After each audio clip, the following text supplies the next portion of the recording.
अस्सलामुअलैकुम पायन। वालेकुम सलाम। मैं गवर्नमेंट की तरफ आया, साडे सिर ते कोई कर्जा है तो दसो, हुकूमत खुद अदा करेगी। ਹਾਂਜੀ ਭਾਈਜਾਨ 5 ਬੈਂਕਾਂ ਤੋਂ ਕਰਜ਼ਾ ਲਿਆ ਹੋਇਆ। मकान आपदा जाती है?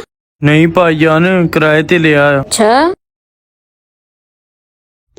ਇਹ ਜਿਹੜੀ ਗੱਡੀ ਖੜੀ ਹੈ ਇਹ ਆਪਦੀ ਆ? ਉਹ ਨਹੀਂ ਹਮਸਾਇਆਂ ਦੀ ਹੈ, ਉਹਨਾਂ ਦੇ ਘਰ ਜਗ੍ਹਾ ਨਹੀਂ ਸੀ, ਉਹਨਾਂ ਨੇ ਇੱਥੇ ਖੜੀ ਕਰਤੀ। शादीशुदी होगी सारियां दी या कोई रह गया हजे? अगर नहीं हुई तो दसो, हुकूमत शादी पैकेज भी दे रही है। ਉਹ ਭਾਈਜਾਨ ਸ਼ਾਦੀਆਂ ਕਰ ਕਰਕੇ ਤੇ ਇੱਥੇ ਤੱਕ ਪਹੁੰਚ ਗਏ ਆ। ਹੁਣ ਛੋਟੇ ਦੀ ਸ਼ਾਦੀ ਕਰਨੀ ਸੀ, 4 ਬੈਂਕਾਂ ਚੋਂ ਪਹਿਲੇ ਕਰਜ਼ਾ ਲਿਆ ਤੇ 5ਵੇਂ ਚੋਂ ਹੁਣ ਫੇਰ ਲੈਣਾ ਪੈ ਗਿਆ। अच्छा, 5 बैंकों तो कर्जा लिया, किराए दा घर ते गड्डी भी हमसायां दी। कोई गल ही कोई नहीं, आपां हुणी तुहाडा कर्जा मंजूर करा दिन्ने। अस्सलामुअलैकुम चाचा जी, अदनान बोलदा।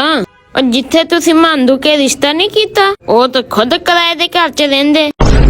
5 बैंकों तो कर्जा लिया, नवी गल गड्डी भी हमसायां दी।